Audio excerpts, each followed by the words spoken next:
देखो, अब मैंने आपको है ना कल एक पूरा ब्रेकअप बता दिया था सिलेबस का। कल मैंने आपको पूरा ब्रेकअप बताया था कि चैप्टर्स कौन कौन से हैं, क्या पेपर पैटर्न है, कैसे हम लोग कवर कर रहे हैं। एक बार मैं फिर से रिपीट करता हूं उस पेपर पैटर्न को और फिर हम लोग स्टार्ट करते हैं सब लोग, ठीक है ना। देखो, कल मैंने आपको ये बताया था कि आपका जो सिलेबस है वो मेन 3 पार्ट में कवर्ड है। आपका जो सिलेबस है वो मेन कवरेज 3 पार्ट में है ना। बोर्ड के अंदर पेपर आता है पार्ट ए और पार्ट बी। बोर्ड के अंदर जो पेपर आता है वो पार्ट ए और पार्ट बी के फॉर्म में आता है। पार्ट ए का वेटेज है 60 मार्क्स। पार्ट बी मैंने बताया था कितने मार्क्स का था, 20। फिर ये बताया था कि पार्ट ए के अंदर वापस 2 सेगमेंट में डिवाइडेड है, पार्टनरशिप एंड पार्टनरशिप 40, कंपनी 20। ये एक ओवरऑल आपको मैंने वेटेज समझाया था लास्ट क्लास के अंदर। मैं अज्यूम करता हूं आप लोगों को ये वाला वेटेज पूरा ढंग से समझ में आ गया होगा।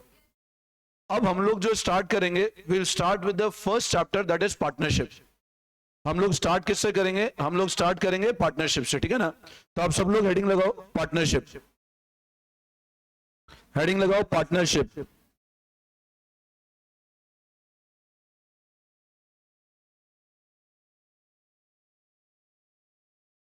देखो, ध्यान से समझना सब लोग, डे 1 से बिल्कुल सिस्टमैटिक ध्यान से पढ़ना ताकि आगे दिक्कत नहीं आएगी।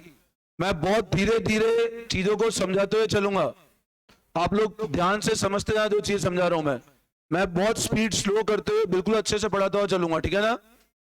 देखो, अब हम लोग अगर बात करते हैं पार्टनरशिप की, सब लोग ध्यान से सुनना।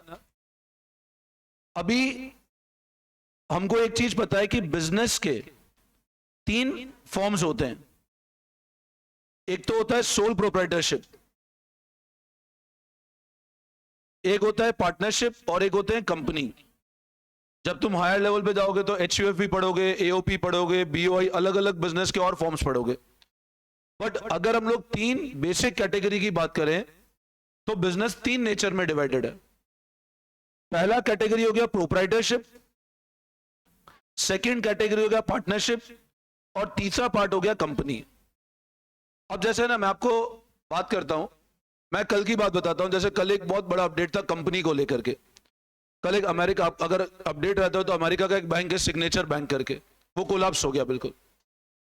अब क्या होता है, आप एक चीज समझना, जब भी कंपनी की मैं बात करता हूं तो कंपनी के अंदर हमेशा ध्यान रखना, हिंदुस्तान में कंपनी को रेगुलेट करने वाला एक्ट है कौन सा? Companies act 2013। अब क्या होता है, जैसे मान लो मैंने आपको एग्जांपल दिया, कल एक बैंक था वो कोलैप्स हो गया और उससे कल शेयर मार्केट बिल्कुल नीचे आ गया, काफी स्टॉक के प्राइसेस टूटे और जो बैंक अच्छा कर रहे ना उसके ऊपर भी उसका इफेक्ट आ गया, उनकी भी प्राइसेस कल ब्रेक हो गई। आप मेरे को एक बात बताओ, कंपनी हिंदुस्तान में कंपनीज एक्ट के थ्रू गवर्नड है, मतलब जो भी कंपनी बनाएंगे उनको क्या फॉलो करना पड़ेगा? कंपनीज एक्ट फॉलो करना पड़ेगा। अब जैसे अपन एग्जांपल लेते हैं, मैं आपको लास्ट टाइम भी मैंने आपको काफी बार बताया, जैसे मान लो एक शेयर मार्केट की मैंने स्क्रीन बताई आपको, ध्यान है मैं आपको बताता था। जैसे अपन, जैसे मान लो अगर अज्यूम करो,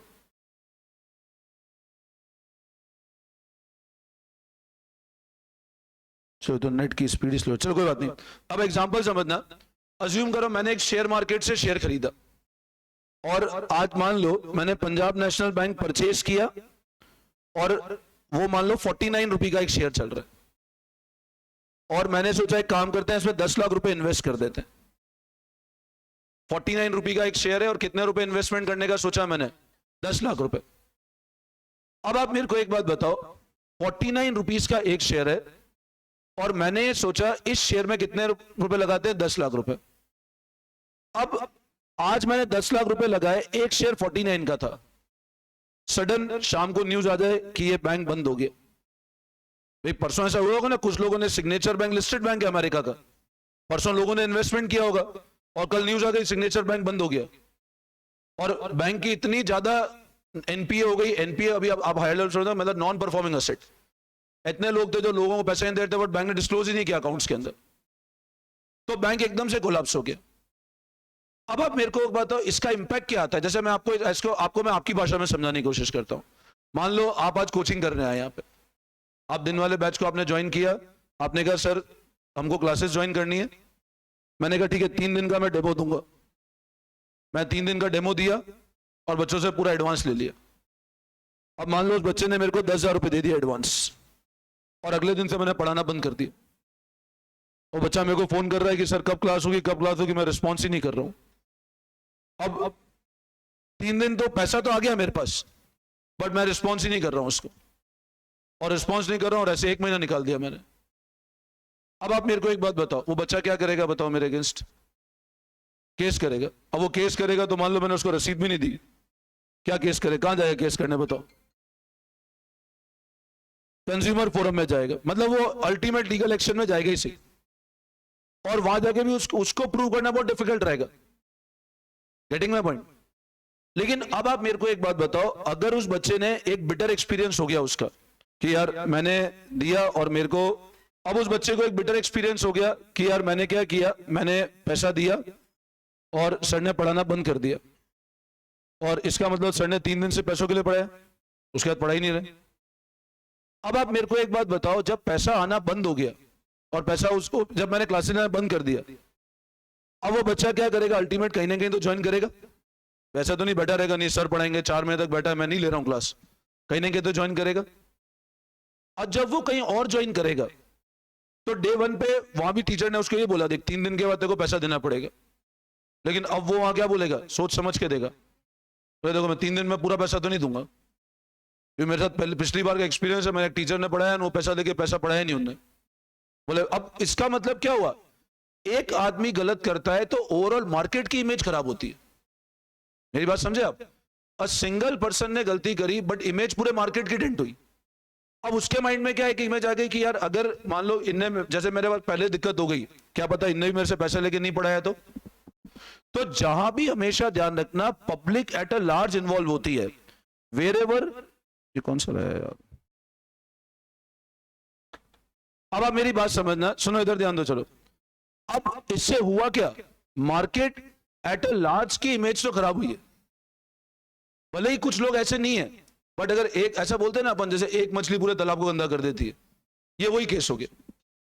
गेटिंग माय पॉइंट? ऐसे 1-2 नालायक बच्चे क्लास में है जो पढ़ते नहीं है, बट पूरी क्लास का माहौल खराब करेंगे, बोले हम तो फेल होंगे तुमको भी ले डूबेंगे, है कि नहीं?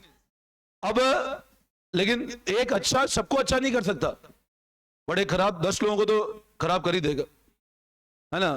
तो ऐसा होता है, नेगेटिविटी बहुत फटाफट अट्रैक्ट करती है ना? पॉजिटिविटी एकदम से अट्रैक्ट नहीं करती है।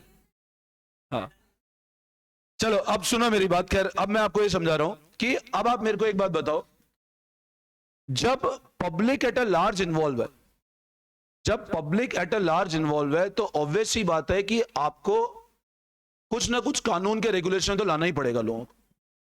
आज जैसे मान लो आपने 10 लाख रुपए लगाए पंजाब नेशनल बैंक में, शाम को न्यूज आई पंजाब नेशनल बैंक डूब गया। अब आप मेरे को एक बात बताओ, अगर शाम को ये न्यूज आ गई, अब आप मेरी बात समझना, मैंने आपको जो एग्जांपल बताया अभी, उस एग्जांपल से मैं इस कोर्स को रिलेट कर रहा हूं। अब सुनना, आपने 10 लाख रुपए पंजाब नेशनल बैंक में लगाए, शाम को होते होते न्यूज आ गई कि ये बैंक कोलैप्स हो गया। अब ये शाम होते होते न्यूज आई, आपने सुबह लगाए, आपने सुबह क्या सोच के लगाया कि पैसा नुकसान होगा या फायदा होगा? फायदा। बट इवनिंग होते होते न्यूज आई कि ये बैंक कोलैप्स हो गया और अब आगे वर्क नहीं कर पाएगा। तो आप मेरे को एक बात बताओ, एज अ जनरल इन्वेस्टर, आप इन्वेस्टर हो, मार्केट में कॉन्फिडेंस लूज होगा नहीं होगा? आप क्या बोलोगे? अब बाकी बोली कमा रहे, बट आप सबको क्या बोलोगे? यार पैसा लगाना मत, सब पागल बनाने की बात है। तो हमेशा एक बात ध्यान रखना, गवर्नमेंट क्या करती है, जहां पे पब्लिक एट अ लार्ज का इंटरेस्ट इन्वॉल्व होता है, वहां पे कुछ ना कुछ कानून बनाती है। आज जैसे मेरे को एक बात बताओ, मैंने कहा एक बिजनेस है, प्रोप्राइटरशिप बिजनेस है। अब बताओ प्रोप्राइटरशिप में पैसा पूरे बिजनेस लोगों का लगा है कि अकेले बंदे का लगा हुआ है, अकेले पर्सन का है? अगर मैं बात करता हूं पार्टनरशिप, तो पार्टनरशिप में 2, 3, 4, 5, 10 मैक्सिमम इतने होंगे। लेकिन अगर मैं बात करता हूं कंपनी की, और कंपनी भी लिस्टेड कंपनी है, मान लो पब्लिक लिस्टेड कंपनी है, रिलायंस इंडस्ट्री है, जियो टेलीकॉम है, आप रिलायंस इंफोकॉम है, पीएनबी, ये एक्सिस बैंक, जितने भी लिस्टेड कंपनीज है, इसमें पैसा पब्लिक एट लार्ज का लगा हुआ है। तो जब ये कंपनी लिस्टिंग कराती है ना, आज आप ऐसे नहीं हो सकता, जैसे मान लो मैंने मार्केट ब्रोशर पब्लिश कर दिया कि आओ मैं एक इन्वेस्टमेंट स्कीम दे रहा हूं लोगों को कि आप आओ मेरे अंदर पैसा लगाओ, ऐसा नहीं होता। मैं अगर ऐसा करूंगा, जैसे मान लो मैंने एक पोस्ट बना दिया कि मैं आपको एक इन्वेस्टमेंट स्कीम देता हूं, आप सब मेरे अंदर पैसा लगाओ और इतना रिटर्न पाओ, तो आप ऐसे लोगों को नहीं कर सकते। उसमें आपको गवर्नमेंट के रूल्स एंड रेगुलेशन कंप्लाई करने पड़ते हैं। तो हमेशा ध्यान रखना जब मैं बात करता हूं कंपनी की, क्योंकि कंपनी के अंदर पब्लिक एट अ लार्ज का इंटरेस्ट इन्वॉल्व होता है, इसलिए कंपनी की जब हम अकाउंटिंग पढ़ेंगे तो कंपनी की अकाउंटिंग पूरा का पूरा किसको फॉलो करेगी? कंपनीज एक्ट को।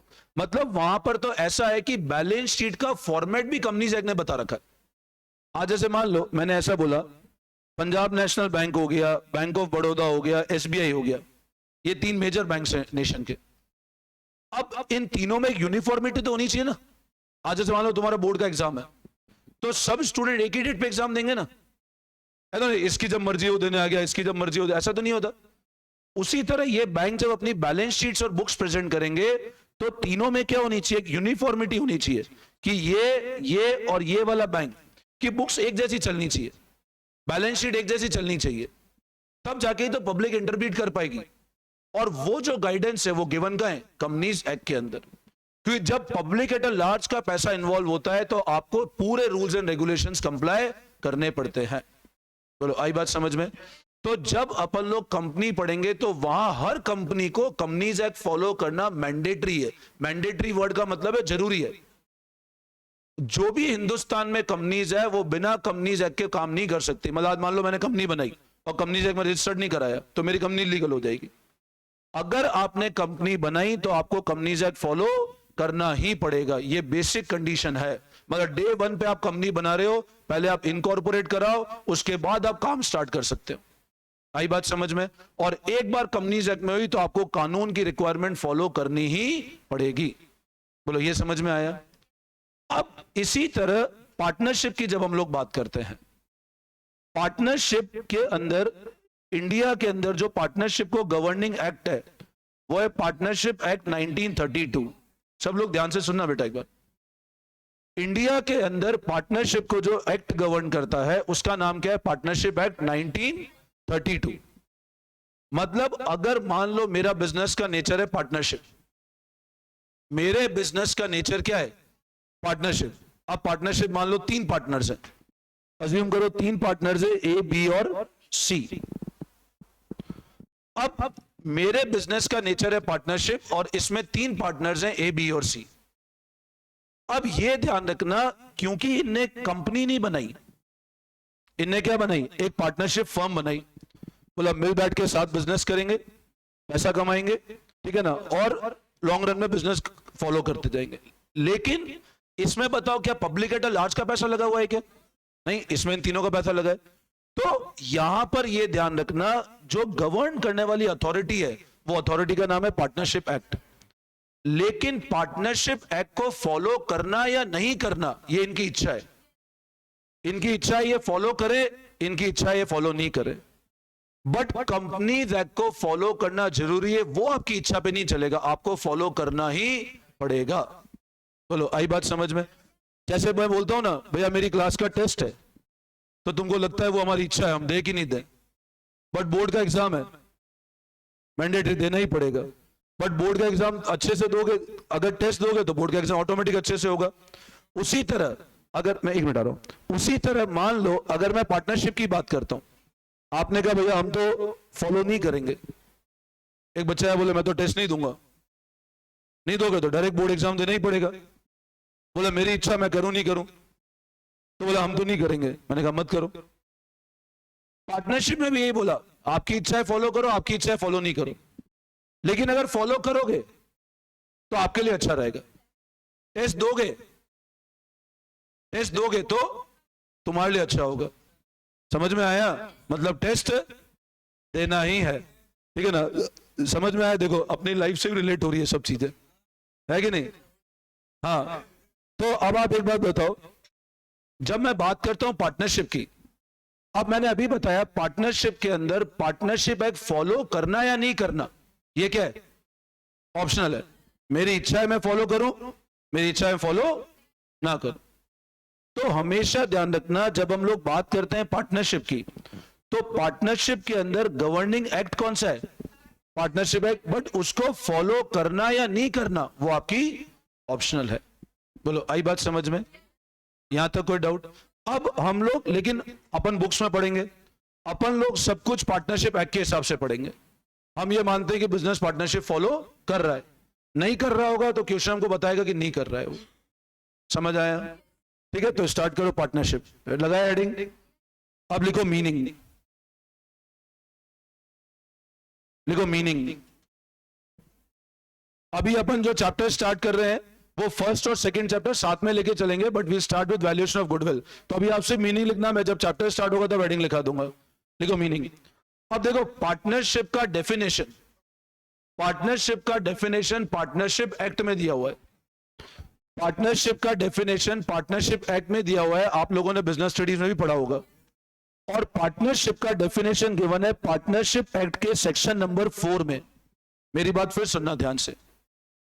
पार्टनरशिप का डेफिनेशन पार्टनरशिप एक्ट में दिया हुआ है, और पार्टनरशिप एक्ट के सेक्शन नंबर 4 में पार्टनरशिप का डेफिनेशन गिवन है। तो पार्टनरशिप का डेफिनेशन क्या है पहले आप समझोगे, फिर नोटिंग करोगे। डेफिनेशन ये बोलता है partnership is the relationship between two or more person. Partnership किस किस का रिलेशनशिप है? दो या दो से ज्यादा, मतलब मिनिमम कितने लोग होने चाहिए? दो। जिनने क्या एग्री किया? अब पता है यहां पे, अब यहां पे एक्ट ने से प्रॉफिट बोला, एक्ट ने नहीं बोला लॉस। मेरी बात फिर सुनना। Section 4 of Indian partnership act partnership को कैसे डिफाइन कर रहा है? It is the relationship between two or more who have agree to share. लेकिन पता है एक्ट ने ये नहीं बोला लॉस, लेकिन इंप्लाइड आप प्रॉफिट शेयर करोगे तो लॉस भी क्या होगा भाई? आज ऐसा थोड़ा ना सिर्फ प्रॉफिट के लिए पार्टनरशिप बनेगी, लॉस होगा तो भी इंप्लाइड है। तो partnership is the relationship between two or more. वापस बोलेंगे, relationship between two or more who have agree to share profit. जिनने क्या एग्री किया? अब आगे ये बोला business carried by all or any one of them acting for all. मतलब या तो सभी लोग बिजनेस में इन्वॉल्व हो या एक पर्सन सबको रिप्रेजेंट करे। This is the basic definition of partnership given under Indian partnership act section number 4। Section number 4 में इंडियन पार्टनरशिप एक्ट ने कैसे डिफाइन किया? वापस बोलेंगे, it is the relationship between two or more, relationship between who have agree to share, who have agree to share, business carried by all or any one of them acting for all. This is the definition of partnership given under Indian Partnership Act 1932. बोलो ये बात समझ में आती है? तो लिखो अब नेक्स्ट लाइन में, अकॉर्डिंग टू सेक्शन 4, लिखो according to section 4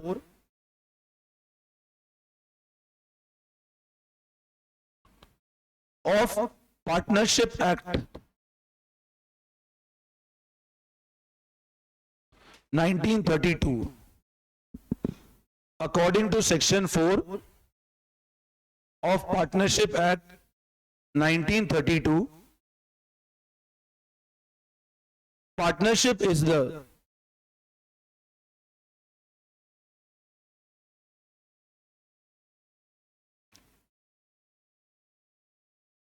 relationship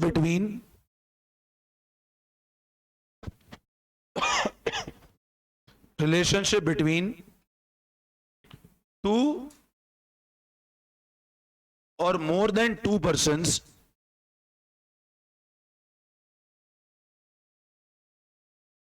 who have agreed to share profit, who have agreed to share profit, business carried by all वो एग्री टू शेयर प्रॉफिट के साथ कॉमा लगा देना, agree to share profit comma business carried by all, business carried by all or any one of them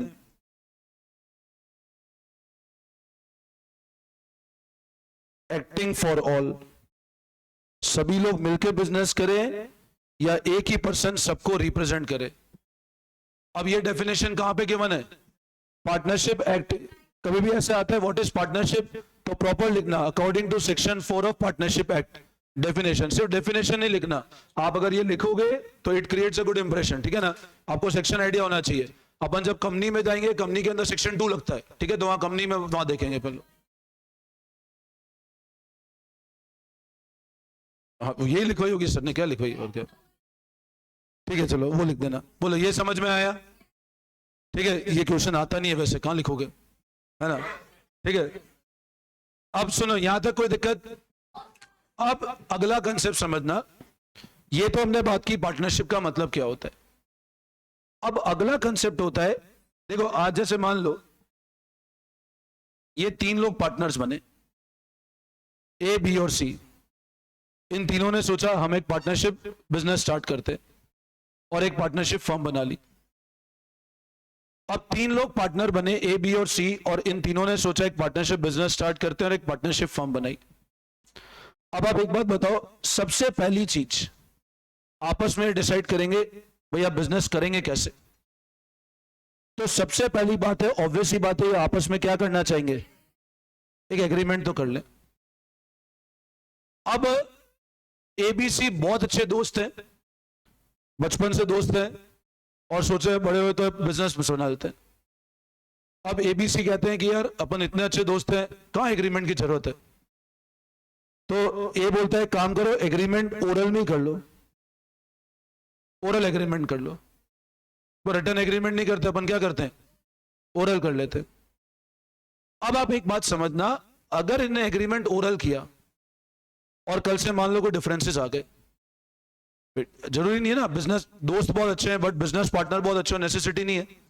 बहुत सालों का hero Honda, hero अलग हो गया, होंडा अलग हो गया, मारुति सुजुकी, मारुति अलग हो गई, सुजुकी अलग हो गई। तो बिजनेस,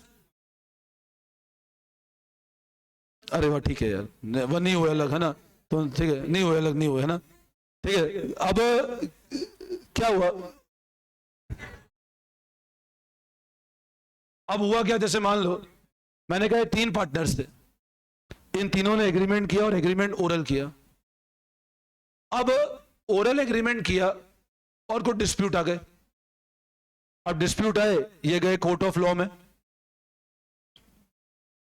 अब कानून डायरेक्ट ये पूछेगा, सबसे पहला बात पूछेगा आपके बीच में एग्रीमेंट है, क्योंकि कंपनी के अंदर अगर आप कोर्ट में जा रहे हो तो कंपनी में तो कंपनी से फॉलो हो रहा है।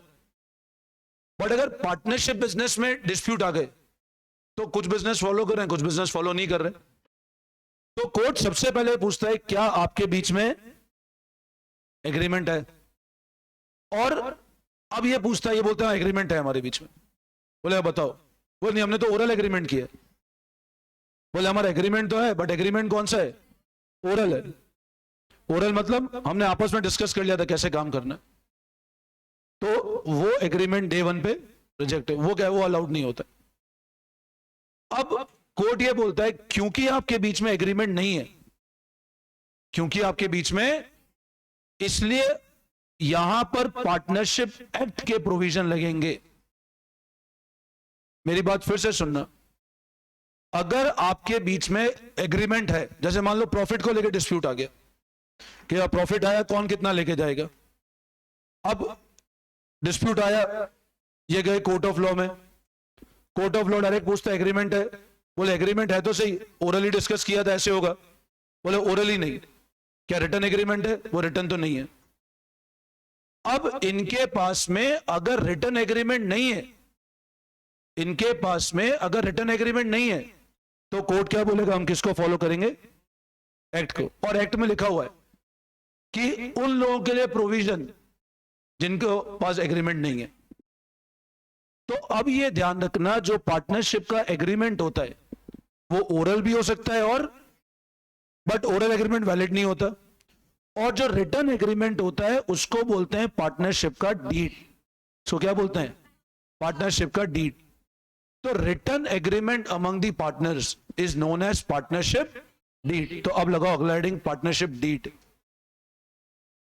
अब लगाओ next heading partnership deed.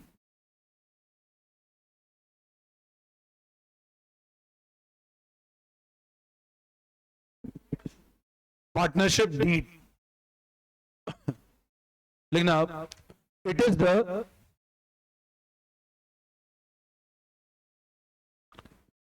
written agreement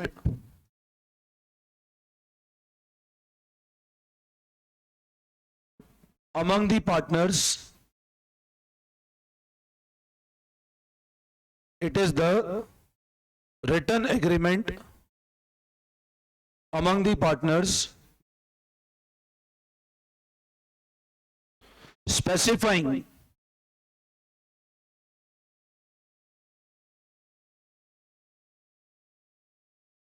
the terms and condition of partnership. It is the written agreement among the partners specifying the terms and condition of partnership. तो बताओ डीड का मतलब क्या हुआ? कौन सा एग्रीमेंट? ओरल एग्रीमेंट डीड नहीं है। डीड का बेसिक कंडीशन ही क्या है बताओ? रिटन एग्रीमेंट, जो क्या बता रही है पार्टनरशिप की क्या टर्म्स एंड कंडीशंस है। बोलो यहां तक कोई दिक्कत? क्लियर है? अब आप मेरी बात सुनना ध्यान से कि अगर मैंने आपको भी बताया कंपनी को बनाना है तो कंपनी तक फॉलो करना है, बट पार्टनरशिप को बनाना है तो पार्टनरशिप फॉलो करना जरूरी नहीं है। लेकिन अगर आपने पार्टनरशिप एक्ट फॉलो नहीं किया और कोई डिस्प्यूट आ गया तो फिर आप कोर्ट में जाओगे तो कोर्ट किसको फॉलो करेगा? एक्ट को। या अब जैसे मैंने आपको ऐसे समझाता हूं, आपने अगर लास्ट ईयर कंपनी पढ़ा होगा तो कंपनी के फॉर्मेशन में 2 डॉक्यूमेंट लगते थे, एओ और एमओए। अब एमओए का क्या पता है? फिक्स प्रोसीजर है भाई, कंपनी तक ने फिक्स प्रोसीजर दिया हुआ है। अब पार्टनरशिप के अंदर डीड का तो फिक्स प्रोसीजर ही नहीं है। मान लो इन्हें लेट से 4 पॉइंट को लेकर एग्रीमेंट कर दिया कि भैया प्रॉफिट कौन कैसे बांटेगा, कैपिटल कौन कैसे करेगा, एक नॉर्मल सा एग्रीमेंट बना दिया। और डिस्प्यूट आया मान लो ऐसे कोई पॉइंट लेकर के जो डे 1 पे पता ही नहीं था। भाई कोई स्टैंडर्ड फॉर्मेट नहीं है ना, इन्हें प्रॉफिट का रेशियो लिख दिया, कैपिटल का रेशियो लिख दिया, बट सैलरी का पॉइंट नहीं लिखा। अब मान लो आज से 2 महीने बाद ये रोज काम करता है, बोला मेरे को सैलरी मिलनी चाहिए, बी और सी तो आते ही नहीं है, तो वो पॉइंट डीड में लिखा ही नहीं। तो इसका मतलब या तो डीड है या डीड नहीं है। और डीड है बट जिस पॉइंट को लेकर डिस्प्यूट आया उस पर डीड साइलेंट है, डीड में लिखा हुआ ही नहीं है। अगर डीड साइलेंट है तो किसके प्रोविजन अप्लाई होंगे? पार्टनरशिप एक्ट के। लेकिन अगर डीड साइलेंट नहीं है, अब जैसे मान लो इन्हें डीड में लिख दिया, 3 पार्टनर्स थे एबीसी, इन्हें डीड में लिख दिया कि हम तीनों प्रॉफिट इक्वल बांटेंगे, 1:1:1। ये समझते हो ना? 1:1:1, 1/3 1/3 1/3। इन तीनों ने डीड में लिख दिया कि प्रॉफिट कैसे बांटेंगे? इक्वल। अब ये चीज डीड में रिटर्न है और नीचे साइन है एबीसी के। अब मान लो बिजनेस चालू हुआ, 1 साल किया, एक को ऐसा लगता है मैंने तो बहुत ज्यादा काम किया, तो ये बोलता है देखो इक्वल बांटना गलत है, ये बोलता है मेरे को ज्यादा मिलना चाहिए। अब डिस्प्यूट हो गया, कोर्ट में गए, कोर्ट पूछता है कि आपके पास डीड है क्या? ये बोलते हैं हाँ डीड है। अब कोर्ट पूछता है डीड में क्या प्रॉफिट का पॉइंट लिखा है क्या जिसपे तुम्हारा डिस्प्यूट आया? बोलते हैं हाँ लिखा है। तो फिर कोर्ट इंटरफेयर नहीं करेगा, फिर डीड के हिसाब से जाओ। अगर डीड है तो गो बाय रिटर्न डीड, अगर डीड नहीं है तो प्रोविजन किसके अप्लाई होंगे? पार्टनरशिप एक्ट के। बोलो आई बात समझ में? ठीक है, तो अब अगला हेडिंग लगाओ, provision of partnership act.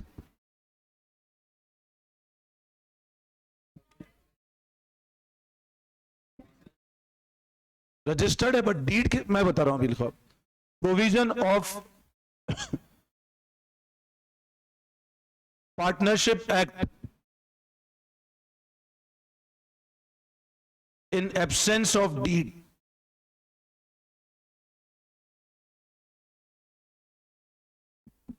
Provision of partnership act in absence of deed. अब ये पॉइंट समझे, ये बहुत इंपॉर्टेंट है, ये पूरे पार्टनरशिप में एंड तक चलेंगे concept. This is very important topic. तो क्या बोला मैंने, प्रोविजन किसके, पार्टनरशिप एक्ट के, प्रोविजन किसके, लेकिन कब, या तो डीड नहीं है या फिर डीड तो है बट जिस पॉइंट को लेके डिफरेंस है उस पर डीड कुछ नहीं बोल रही है। तो प्रोविजन किसके, एक्ट के, जब क्या नहीं है, एब्सेंस ऑफ डीड। अब पहला प्रोविजन समझना, अब मेरी बात समझो, यहां तक कोई दिक्कत? अब आप समझना, जैसे मान लो 3 पार्टनर्स थे, ए और सी। अब ए ने लगाए 10 लाख रुपए, बी ने लगाए 2 लाख रुपए, सी ने इन्वेस्ट किया 2 लाख रुपए का। ये इन्वेस्टमेंट है। 3 पार्टनर्स है, ए बी सी। ए का इन्वेस्टमेंट कितना था, 10 लाख, बी का इन्वेस्टमेंट था 2 लाख और सी का इन्वेस्टमेंट था 2 लाख। अब डे 1 पे 14 लाख रुपए टोटल इन्वेस्ट हुए। पार्टनरशिप डीड बनाई, उसमें लिख दिया भैया कैपिटल 10 लाख, 2 लाख, 2 लाख है। प्रॉफिट को लेकर कुछ लिखा ही नहीं इन्होंने कि प्रॉफिट और लॉस कैसे बटेंगे। अब ए के माइंड में था मैंने ज्यादा पैसा लगाया तो मेरे को ज्यादा मिलेगा, इन दोनों ने इक्वल लगाया, दोनों को कम मिलेगा। बट डीड में कुछ लिखा नहीं इनने। डीड तो बनी हुई है बट डीड में प्रॉफिट को लेकर कुछ लिखा। ए ने का इंप्लाइड है ना भाई, जब 10 लाख मैं लगा रहा हूं वो 2-2 लाख लगा रहे हैं तो इस हिसाब से बटेगा पैसा। अब साल के एंड पे मान लो 5 लाख का प्रॉफिट आया या 6 लाख का प्रॉफिट आया। अब 6 लाख का प्रॉफिट आया, ए ने कहा लाओ 10, 2 और 2, टोटल इन्वेस्टमेंट कितने का है, 14। तो ए बोलता है देखो मेरा रेशियो होना चाहिए 10:14। भाई 14 लाख का इन्वेस्टमेंट है, मेरा 10 लाख इन्वेस्टमेंट है, तो 10/24 मेरे को मिलना चाहिए। सबको आता है ना ये रेशियो। भाई ए बोलता है मेरा शेयर कितना होना चाहिए, 10/14, नॉट 10/20, 10/14 होना चाहिए। बी को बोलता है तुम 2/14 रखो और इसको बोलता है तुम भी 2/14 रखो। अब बी और सी बोलते बोले ये क्या बात हुई, बोले ये तो डिसाइड ही नहीं किया था डे 1 पे। तो ये बोलता है डिसाइड क्या करना, मैंने ज्यादा पैसा लगाया। बोलता है नहीं भाई ऐसे तो नहीं करेंगे हम, बोलेंगे हम तीनों इक्वल लेके जाएंगे। अब ये बोलता है इक्वल कैसे ले जाओगे, बोले मैं तो 10 लाख रुपए लगा दिए। तो तुम कहा किसने कहा 10 लाख रुपए लगाने का, तुम्हारी इच्छा से लगाए तुमने। तो बोलते हैं बी और सी डिस्प्यूट करके, अगर डीड में लिखा होता प्रॉफिट कैसे बटेगा तो डीड के हिसाब से चले जाओ। बट अब इस पॉइंट को लेकर डिस्प्यूट आ गया। अब तीनों ने कहा भैया नहीं करना साथ में बिजनेस, बंद करो। बोले पहले अच्छे दोस्त थे बट अब तुम्हारी सब नीयत पता लगी। एक को ऐसा बोलता है, बोले तुमने तुम्हारी नीयत में ही खोट है। बोले तुम 10 लाख लाए इसलिए प्रॉफिट ज्यादा मिले तुमको। बोले हमको तुम्हारे साथ बिजनेस नहीं करना। अब नहीं बिजनेस करना तो सेटलमेंट करना है। तो ये जाते हैं तीनों लड़ा के कोर्ट के पास चले जाते हैं। अब कोर्ट को जाके बोलते हैं कि देखो, अब कोर्ट ये पूछता है पता बताओ डिस्प्यूट किस बात पे आया। ये बोलता है मैंने 10 लाख रुपए लगाए और इन्हें 2-2 लाख रुपए लगाए। अब एक ही बात तो वाजिब है, ये गलत नहीं बोल रहा, पैसा ज्यादा लगाया तो पैसा ज्यादा लेगा ना। लेकिन कानून ये बोलता है आप ये बताओ आपका डीड में लिखा हुआ है कि नहीं लिखा हुआ है। अब डीड में बोलता है नहीं हमने इन्वेस्टमेंट लिखा है बट प्रॉफिट कैसे बटेगा ये नहीं लिखा। उस पॉइंट पर लेकर डीड साइलेंट है। तो अब यहां पे एक्ट क्या बोलता है कि आपने कितना भी पैसा लगाया हो उससे कोई मतलब नहीं। इसने भले 50 लाख रुपए लगाए, इसने 1 रुपया लगाया है, डीड में अगर नहीं लिखा हुआ है तो एक्ट ये बोलता है कि इस केस में प्रॉफिट हमेशा ध्यान रखना कैसे बटेगा, इक्वल। भले इन्वेस्टमेंट पे डिपेंड नहीं करेगा।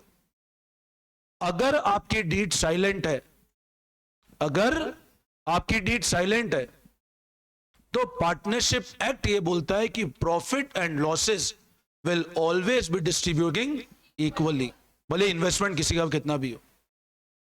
बट ये कब होगा, जब डीड साइलेंट है। ये कब होगा, जब डीड, तो लिखो point number 1, profit and losses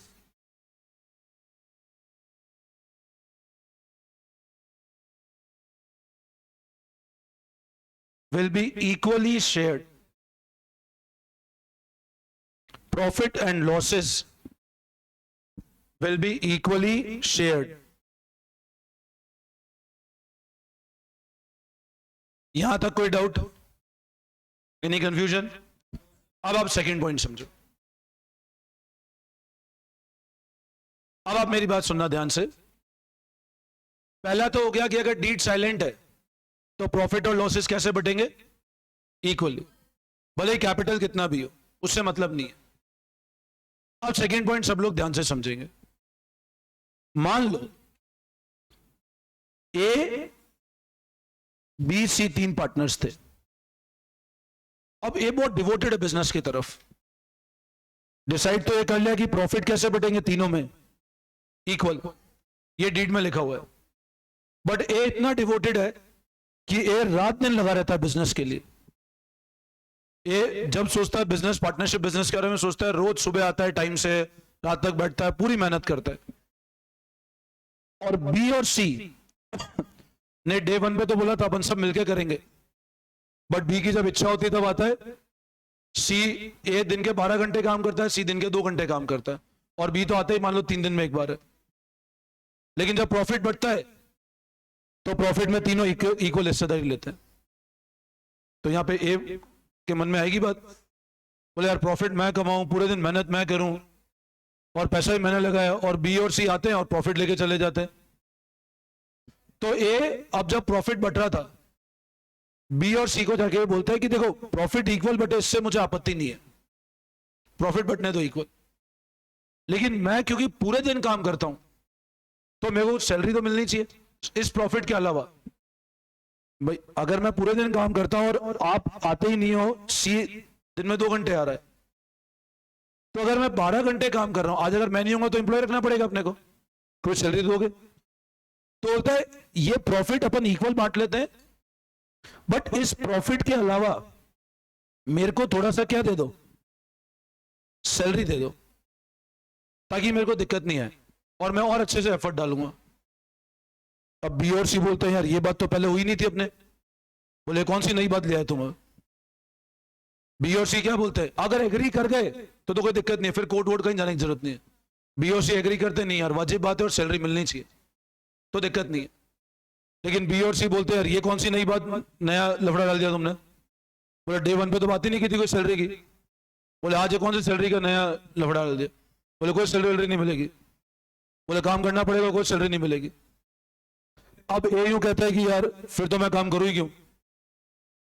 बोले मैं भी 2 घंटे आऊंगा. अब ए तो आ रहा है 12 घंटे, नहीं तुमको 12 घंटे आना पड़ेगा. अब इस पॉइंट को लेकर डिफरेंसेस आ गए. अब डिफरेंस आ गए तो वापस कोर्ट ऑफ लॉ पे देखा, तो कोर्ट ऑफ लॉ वापस ए से पूछता है और ए समझाता है जाके, देखो मैं रात दिन भर 12 घंटे काम करता हूं, दिन रात बिजनेस का ही सोचता हूं, और ये दोनों ऐसे नालायक आते ही नहीं है. फिर प्रॉफिट में इक्वल बांटने को तैयार हूं, मेरे को दिक्कत नहीं है, लेकिन मेरे को सैलरी तो मिलनी चाहिए. अब वो जो जज है वो एग्री करता है, उसकी बात सही है, लेकिन वो भी कानून क्या तो बंधा हुआ है. अब वो कानून को देखता है, कानून क्या बोलता है. तो कानून ये कहता है कि अगर आपके बीच में डीड साइलेंट है तो फिर वो बेचारा 12 घंटे 15 घंटे काम करे, कोई सैलरी नहीं मिलेगी. क्योंकि इस पॉइंट को प्रूव करना बहुत डिफिकल्ट होता है कि वो 12 घंटे काम कर रहा है. इसलिए एक्ट ने क्या बोला, अगर डीड साइलेंट है, अगर डीड साइलेंट है तो कोई सैलरी नहीं मिलेगी. अब यहां पर एक चीज समझना, आपको बुक में एक वर्ड मिलता है जिसको हम कहते हैं रेम्यूनरेशन. ये रेम्यूनरेशन का मतलब सैलरी, कमीशन सब हो गया. आपने कोई काम किया जो पैसा मिला वो रेम्यूनरेशन कहलाता है. तो ना तो कोई सैलरी, कुछ बाहर निकल जाए क्लास से. अब आप मेरी बात समझो कि रेम्यूनरेशन का जो पॉइंट है, अगर मान लो ए बी सी 3 पार्टनर है, अब ए भले ही रात दिन काम कर रहा हो, अगर डीड साइलेंट है तो कोई रेम्यूनरेशन नहीं मिलेगा. आई बात समझ में? बट ये कब, जब डीड साइलेंट है. तो लिखो नेक्स्ट पॉइंट, कर सकते. नेक्स्ट लिखो नो सैलरी. नेक्स्ट पॉइंट लिखो second, no salary oblique remuneration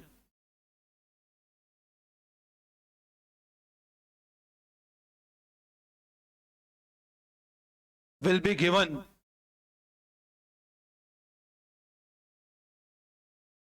to any partner. लेकिन ये कब? जब डीड साइलेंट है. अगर डीड में लिखा है तो दो. फिर बोलो, यहां तक कोई दिक्कत? Any doubt?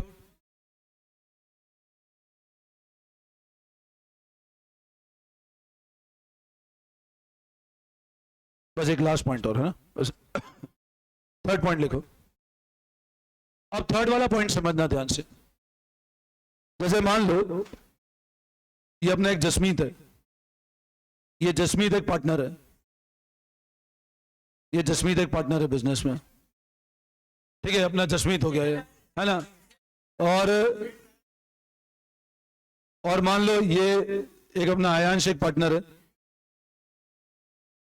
अरे यार,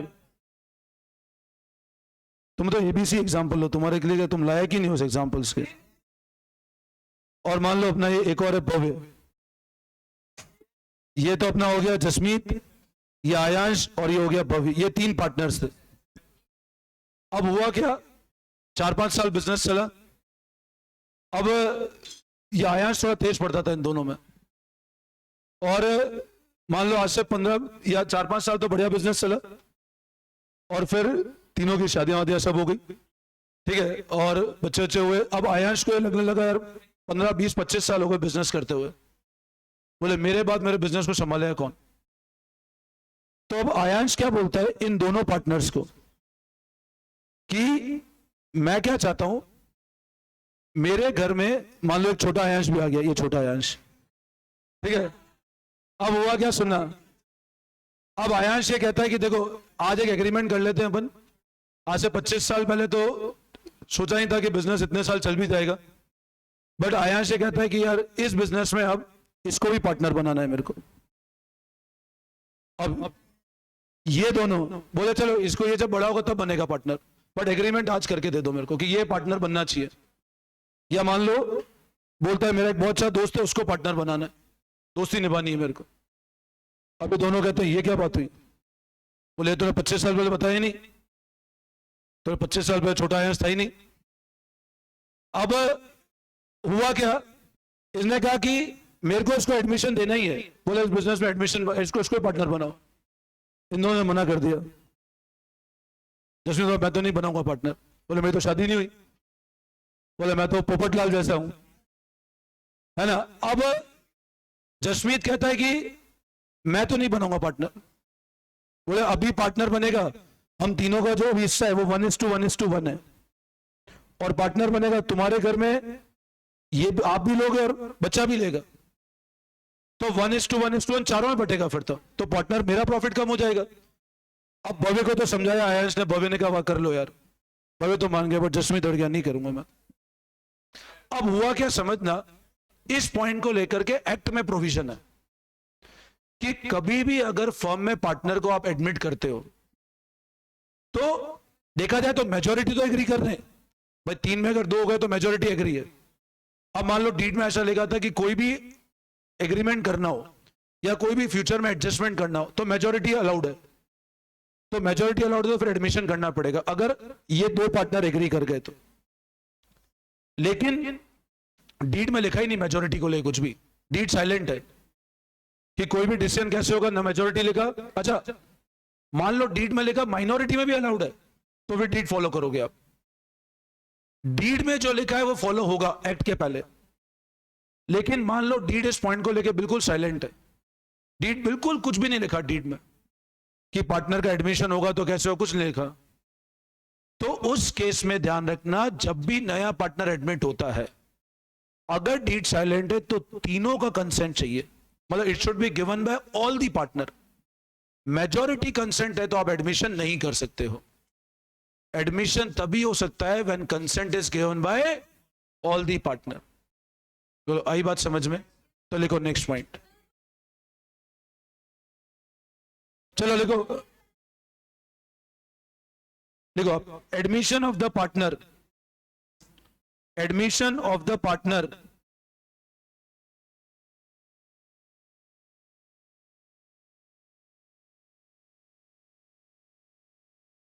can be done only with consent of all partners.